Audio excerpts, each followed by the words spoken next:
Welcome to the Saving with Steve show, where we talk about the ins and outs of money. Pretty much everything under the sun relates to you having a healthier, happy relationship with money.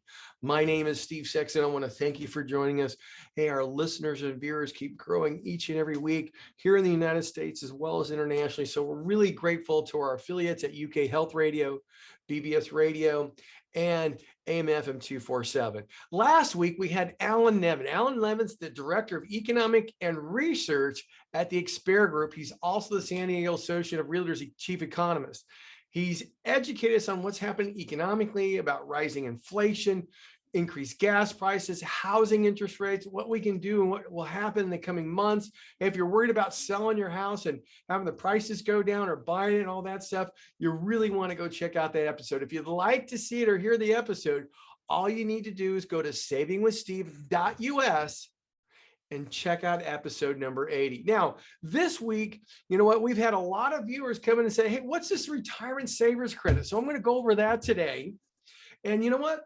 Life's changing for a lot of people because of COVID. Big resignation. You know what? Companies are laying off people because they're worried about inflation. Unemployment is down to 3%, and we still have 11 million jobs to fill. There are more jobs available now. In fact, 60% of middle income workers are looking at making a career change.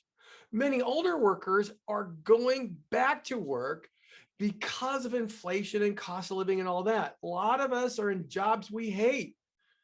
Well, we have Helen Horyza here today to help us make a successful career change. Now, Helen is a career development expert, award-winning author, public speaker. She founded Career Coach Entrepreneurs Academy. It's a certificate program, an inventor of the Elevation Career Assessment. She has a real gift for uncovering talent and directing it to achieve extraordinary results. So we can't wait to talk to Helen. She's going to be with us in just a moment. But first, hey, what's that retirement credit stuff? Well, Uncle Sam wants you to save for retirement, so much so that he's offering a tax credit for doing so.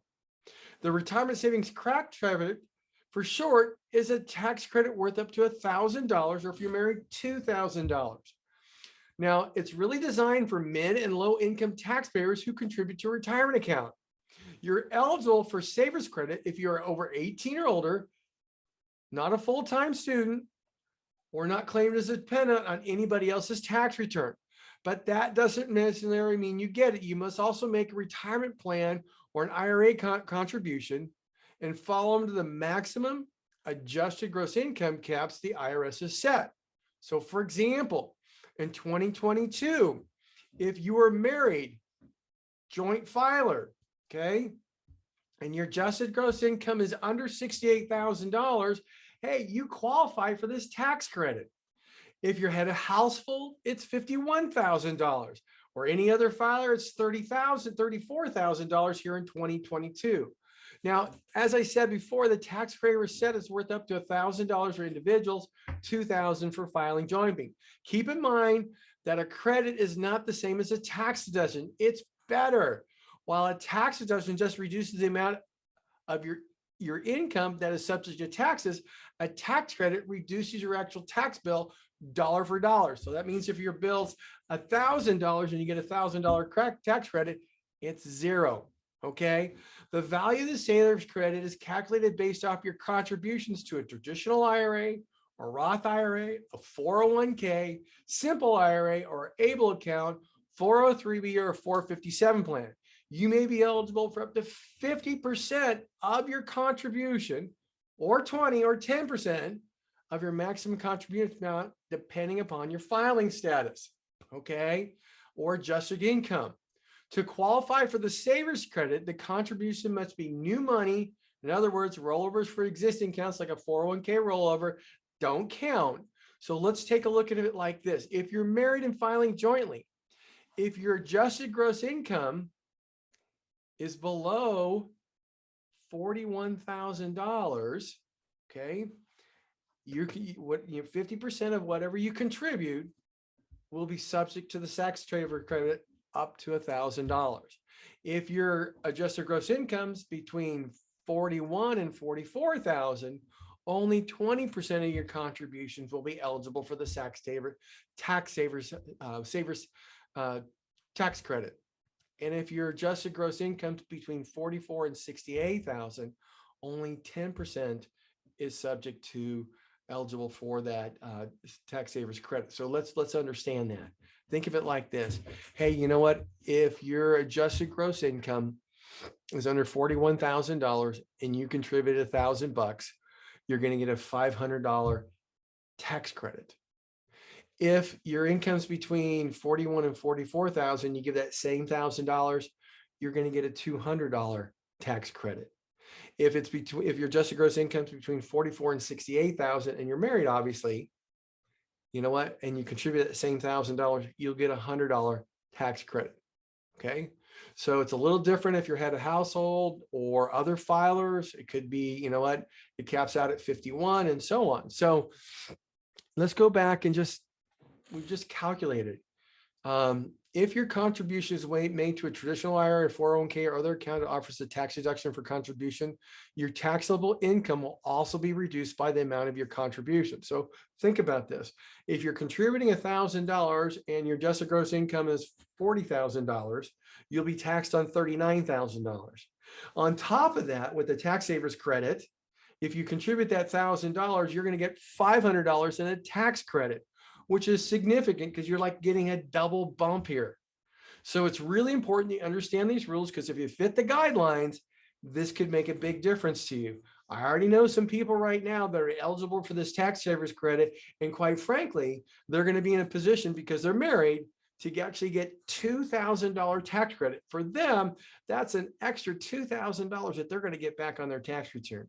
So what you want to do is you want to talk to your financial advisor, your CPA, and see how it makes sense for you. Now, you want to stick with us.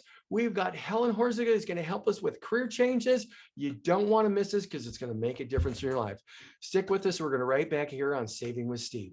Hey, everybody, welcome back to the Saving with Steve show, where we talk about the ins and outs of money, pretty much everything in the sun that relates to you having a healthier, happier relationship with money. Now, I want to thank our affiliates, UK Health Radio, BBS Radio, AM/FM 247, for shooting our show around the United States as well as the world. Hey, we really appreciate you sharing it with your friends and your family, and we hope we give you information that makes a difference in your life. Now, if you'd like to go check us out, you can go to Spotify, Google Play, YouTube. All the episodes are up there. You can go to Saving with Steve Sexton on Facebook, and you can get all the behind the scenes stuff, watch the recordings live before they're edited, before any commercials are in there, the whole shot. Now, with that, again, we have Helen Horyza. She's a career development expert, award-winning author, and public speaker. Okay. She's the founder of Career Coach Entrepreneurs Academy. It's a certificate program, and she's the inventor of the evaluations career assessment. You know what? She's got the gift to uncover talent and direct it to the extraordinary results. She holds master's and science degrees for career counseling at Cal State University in Sacramento, and professionally trained through Coaches Training International. You know what, Helen, welcome to the show. We're glad to have you here. Now, Helen, I would just, before we get really going into this, I always like to hear people's story, because it gives everybody context of where you're coming from. So could you just share your story? Why did you get into career counseling? And, you know, obviously you help a lot of people, but why did you get into that?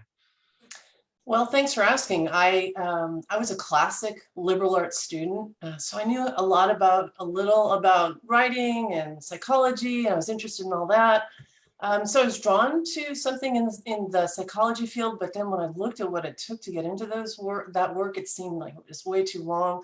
And to keep a long story short, basically when I was 26, I was in a job I really hated, and I well, maybe I should just become a counselor. And everybody said, finally, like it was some obvious thing that I should have seen. And I jumped in my Honda and I drove to a lower cost of living town called Sacramento, California, and enrolled in a counseling program. And there was one other layer, which is important. Even though I knew I wanted to be a counselor, there was another decision point in terms of what kind. And when I saw that I could become a career counselor, it was like, that's it. I want to help people in normal adjustments in ways that are practical, and work with people that are motivated to make their life better.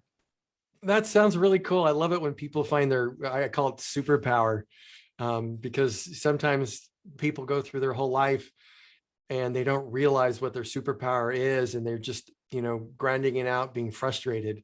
So Yeah. I applaud you for that. And for everybody who's listening, if you're the person driving there going, God, I get out of this job, you know what? You want to find your superpower. If you do, you'll love every day that you work. It won't be hard.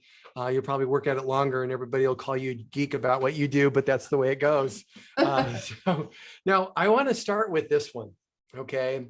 Why do people say in jobs, why do people stay in jobs they just hate? Well, for very good reasons, actually. I'm not going to criticize or judge. You need to make a living. You're trying to pay your rent. You're trying to be a responsible adult. You're trying to prepare for your retirement, all the things that your show is about. So your career is the single most important wealth generation that you have in most cases for most average people. And so when you have a job and you don't necessarily want to risk changing jobs, you feel scary, you stay. And the bad news and the good news. The bad news is that the pain of being in a job you hate will keep getting worse. And it's like a roller coaster. You're like, oh, it's not so bad. I can do this. I should be grateful. And then it gets worse and you start cycling back and forth. And the day comes, or the moment comes, when you think, I can't sacrifice my health. I'm not being a role model to my children or the people I care about. I need to do something different, or I'm not going to be able to live my life to a level that I'm going to be proud of. And that's really why I wrote the book. You know what? That's almost like having a friend that one day they're nice to you, and the next day they give you a backhanded compliment. You just, after a while, it just builds up in a compound effect, and you're like, okay, I'm done. So now, okay, that goes into the next, my opening statement was, 60% of middle income workers in the US are considering a career change. What's really driving that? There are a complex web of reasons, but some really fine articles have been coming out recently trying to parse that out, in not just like, wow, what an existential crisis and we had too much time to think. That's true. But one of the main drivers is people who don't want to get back into a commute and don't want to give up the life balance that they've achieved by being home for a while. Mm-hmm. Another driver is that people go to work with an array of personal and professional issues, and being home, they often found they were more productive, or they look back at getting into a job that they feel they can improve their salary, they can negotiate because we've got a talent shortage right now. It's just, the list is long, Steve, of reasons why even entry-level workers are saying, oh, gee, there's a lot of options out here. I should really give some consideration to some other choices. Oh, okay. Okay. Now, so that, following on that, then you feel this would probably be a good time to make a career change? I do. I think it's a good time. I think you're in a buyer's market. Mm-hmm. I heard a really good story that I really enjoyed a couple of days ago. A teacher who just could not imagine another year of remote instruction, and she just wasn't digging it anymore. And she went down the street and she saw the local bar, and she used to be a bartender. She walked in and said, "Are you hiring?" And they said, "We are hiring." And she is making more money than she was before as a teacher. She's helping people. She's has her life balance. So I'm not suggesting that you're going to be able to walk down the street and get a job, but I think it's a good time to get a certificate, to go to short-term training, to confront your supervisor or your boss or the company and say, this is what it would take for me to stay. Would you be interested in working with me? Mm-hmm. Okay. So let's talk a little bit more about that. You started talking about certificates. I did a news report here in the San Diego area for the local news, and we found that during the pandemic, many people started taking vocational classes, certificates, even looking at getting degrees, and we're investing in their education to create leverage in order to negotiate with their current position or create skills so they can move on to the next position. Now, are you seeing the same thing? And if so, and on top of that, a second question is, what type of classes should somebody be taking to improve their skills? Because I think that's really important, because you don't want to take underwater basket weaving, because that's not going to help anything. Right, right. So start with a self-assessment. Start with a good career assessment that is going to look at your values, the skills you enjoy using, your temperament, and your interests. And when you buy my book, you get an assessment that does that for free. And that was very intentional, because people need to understand, don't go after a certificate program or a short course, or Lordy, a master's degree. If you don't understand who you are and what you're talented to do, what gets you up in the morning, what you would really be good at, all of that. So I'm just going to throw a couple of ideas out just to wet your whistle. If you've ever thought about being a bookkeeper, CPAs and bookkeepers are desperate for help. The trades, almost every trade that you can imagine, and you can easily get into a short course or a certificate program for becoming a plumber, become an electrician, go into construction, but it runs the gamut. If you're interested in proofreading, or if for some reason you're listening to me and you think, I want to do what you're doing, that career counseling thing sounds really good, I run a certificate program. So I think you really need to follow who you are and what you're passionate about. Don't just go out there and check off that box, because it can be time consuming and expensive. Well, the other part of that is you talked about what do you value, and I deal with a lot of people in preparation for retirement and other things, and I've had people show up in my office. Well, they went on vacation and they showed up at my office an hour or two after they told their boss they're quitting and retiring. Okay, but it's because they really hated what they did. And they were just kind of good at it, but it wasn't the thing that made them happy or it was okay to be there. And when we had discussions about, hey, what was your takeaway from, doing this? And they say, if I really did something that I truly valued, I liked, that I felt was a priority, because I probably would still be working, because I would, I would be okay with spending more time there. I wouldn't mind the pressures of the job or trying to get things done. Is that something that you see with people, that they select a position not really based off their values, and they're anxious, tired, and upset with it? Like all things human, it's complicated. It might have met their needs when they were raising a family, and what really mattered was putting food on the table, Mm-hmm. and they were proud of that.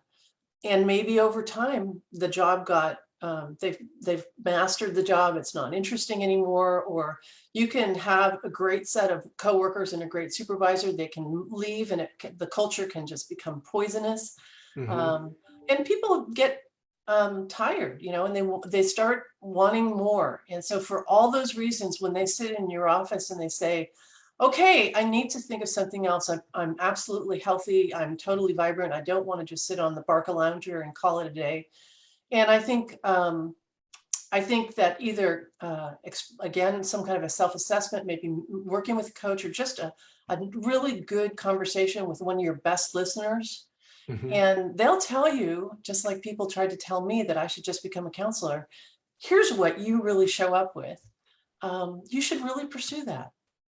Oh, no, I think that's wonderful. You know what? I had advice like that when I was 22 years old and stuck with it. And I had a great mentor and it worked out very well. And you know what? I don't think twice about doing what I do. And so my friends still feel that I'm a little geek for what I do, and that's fine. I love it. So that's cool. You know what? We're going to take a quick little break, but when we come back, I want to talk to you about, what the steps somebody needs to make to create a successful career change. Your book, how does it help people improve the quality of their career transition?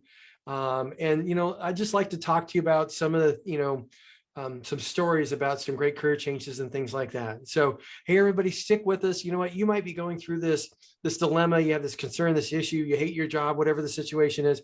Stick with us. We're going to be right back with more Helen here. Perfect. And guess how long our break is?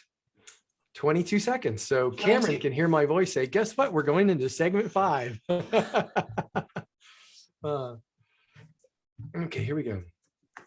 Hey, welcome back to the Saving with Steve show, where we talk about the ins and outs of money, pretty much everything under the sun that relates to you having a happier, healthier relationship. Now we're talking to Helen Horyza. I get that right? Horyza. Horyza. I'm sorry. Let's start that again. Cameron, we're starting that one over. Okay. Set. Okay. Hello, welcome back to the Saving with Steve show, where we talk about the ins and outs of money, pretty much everything under the sun that relates to you having a healthier, happier relationship with money. We're talking with Helen Horyza. Beautiful. Okay. I know he'll edit the other part out. Thank you, Cameron. And you know what? We were talking about why people hate their job, how 60% of people, middle income workers in the US are considering career changes. You know, why is that occurring?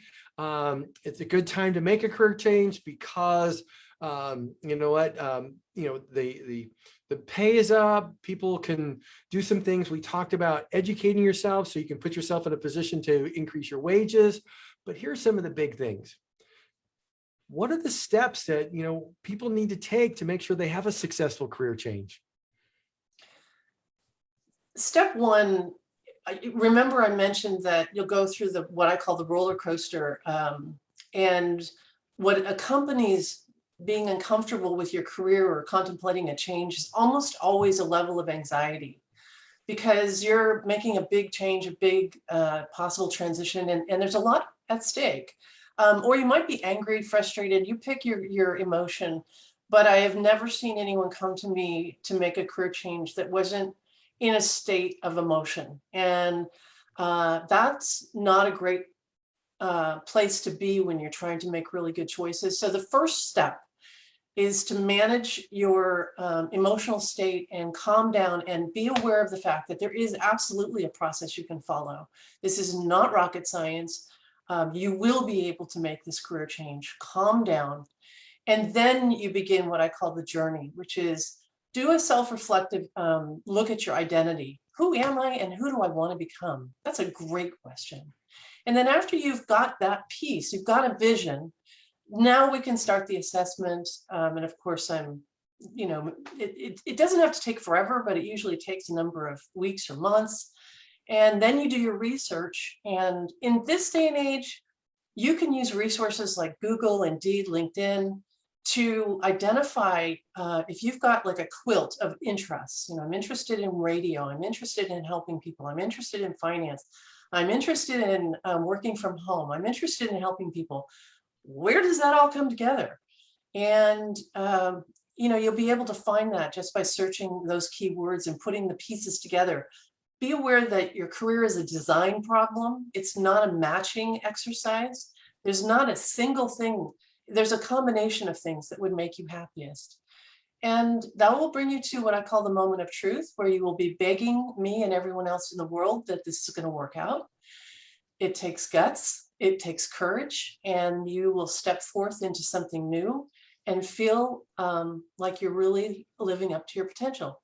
Making a career change is a super self-esteem boosting thing to do. You know, I think that's really great because there was times way back in my life where I was frustrated and I was like, I just got to get out of here in that emotional state that one's in.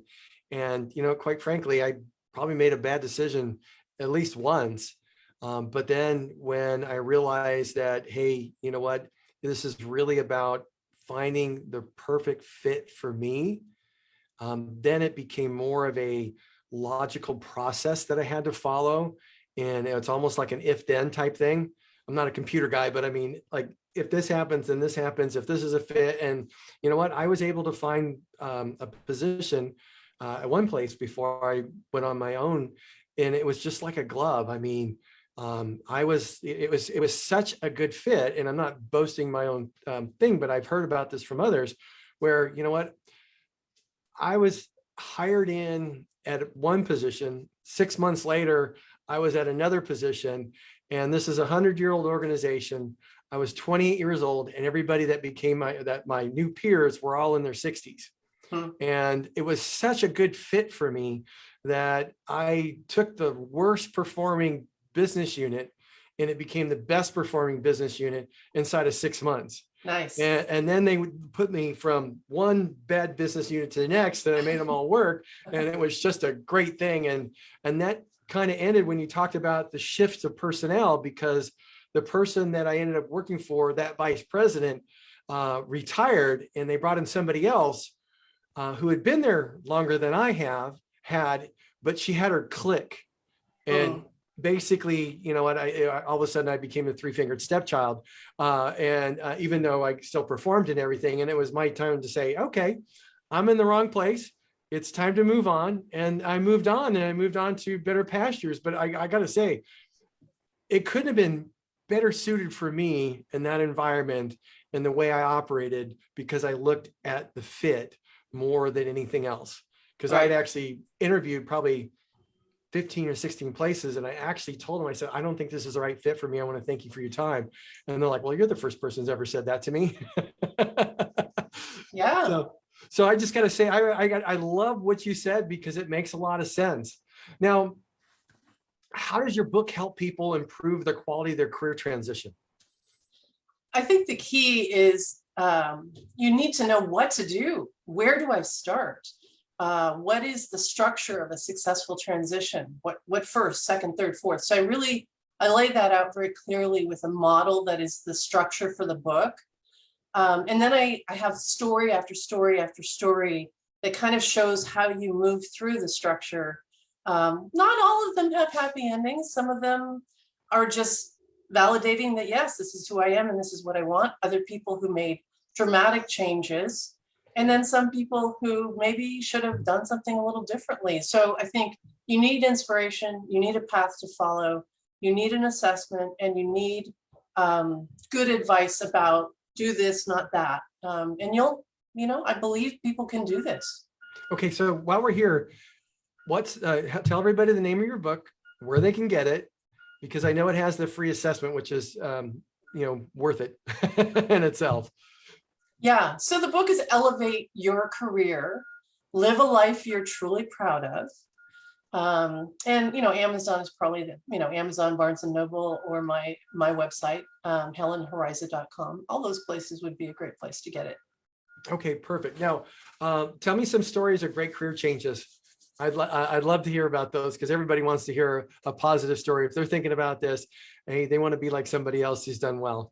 Yeah. One of my favorites is a gentleman who came to my office who was functioning as a paralegal, who had finished law school, and he was flunking the bar exam, I think 3 times. Now, in almost any society, a lawyer is a very prestigious thing to be. And it's very expensive and time consuming to get to the point where he had. And he's like, I don't think this is right for me, but I don't know that I can give this up. I can't quit now. And I said, well, what do you really enjoy? And he apparently later told me, he said, gee, that was the stupidest question ever. Is this really all I'm going to get out of you? But he answered me and he said, you know what I like is luxury cars, luxury Jaguars, BMWs, that kind of thing. He said, I go to the auction on the weekend and I make more money selling luxury cars than I do as a paralegal. And I hate being a paralegal. And so I'll make a long story short. He didn't want to be a car salesperson. But what he wanted to do was start his own dealership. But he couldn't and believe me, that is what all of your listeners are saying. Well, yeah, I want to be something, but I can't because, and they're all good reasons. And you got to knock those down. And his biggest thing, of course, was how can I walk away from what I've done and how can I afford it? And I helped him negotiate a loan with his father with an interest rate and a term. And he opened up a little boutique downtown. And he is one of the most beloved sources in this town for a luxury motor car. Yeah. That's awesome, because you know what? You would think the story would go like, well, he became a senior vice president at so-and-so, but that's not the case. In the reality, he's probably completely happy. And you know what? Obviously, he knows how to make a lot of money at it, which is wonderful. So Right. that's the part where I love when I hear people find their superpower, whatever it is, it is. And if that's you, you can do your own vital work, and it makes life worth living. Now, what final advice would you have for someone who is unhappy in their job and ready to make a change? I'm going to take a little bit more out of that story. He had to have the courage to tell his wife he didn't want to be a lawyer, risk people judging him, going into an occupation that maybe didn't look as occupation that has high status. So if you're making a change or you're considering making a change, do it for yourself. And in the end, everyone else who cares about you and loves you will be happier. Yeah, be true to yourself. I think that's wonderful. I think that's so great. Everybody, this is Helen Horyza. Got it right. And you know what? Could you do us a favor and let everybody know how they can get a hold of you? Again, how they can get your book. We're coming to the end of our second segment, and I'm just, you know what, thankful that you're able to impart this information for everybody, because I know it's going to make a difference in their life. Thank you. That means a lot to me. Probably the easiest single place is Helen Horyza. I'm sorry, it's not easy to spell. HORYZA.com.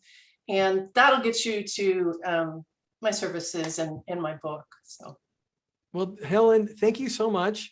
If you're okay with it, I'd like to have you back sometime in the future, because you know what you offer and the advice you give, I'll just say this, it can't be told enough. thanks. So Yeah, thank I'd you. be happy to help. Thank you so much. I appreciate you being part of the Saving with Steve show. And I know it's all about the money, but all about the ins and outs of money, but making a career change, you know, is about the ins and outs of money. One of the biggest takeaways that I heard is make sure you do your vital work, find your superpower.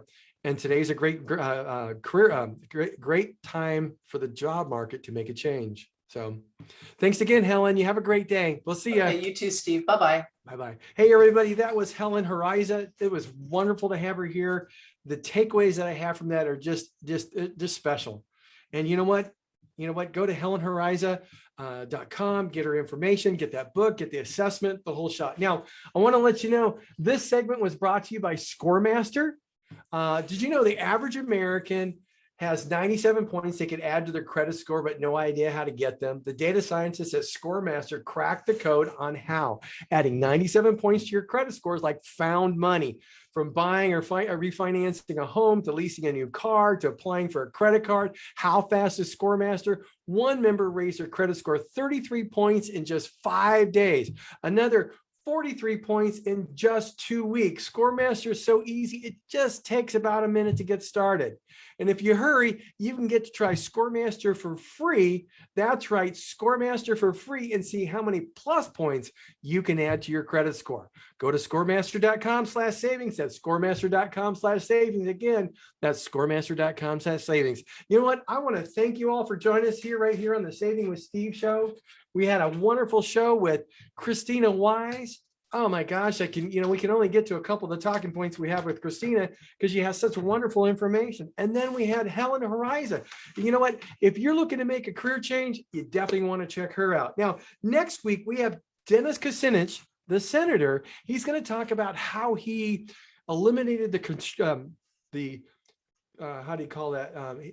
how he uncovered the corruption in Cleveland, Ohio. We also have Christina Vandergrift, who's going to talk to us about how to make money in rentals and vacation rentals. So we'll look forward to seeing you next week. Okay, sorry, that wasn't very good. Hey, we'll look forward to seeing you next time. Same date, same channel. Have a great week. Be safe, be healthy. Bye-bye.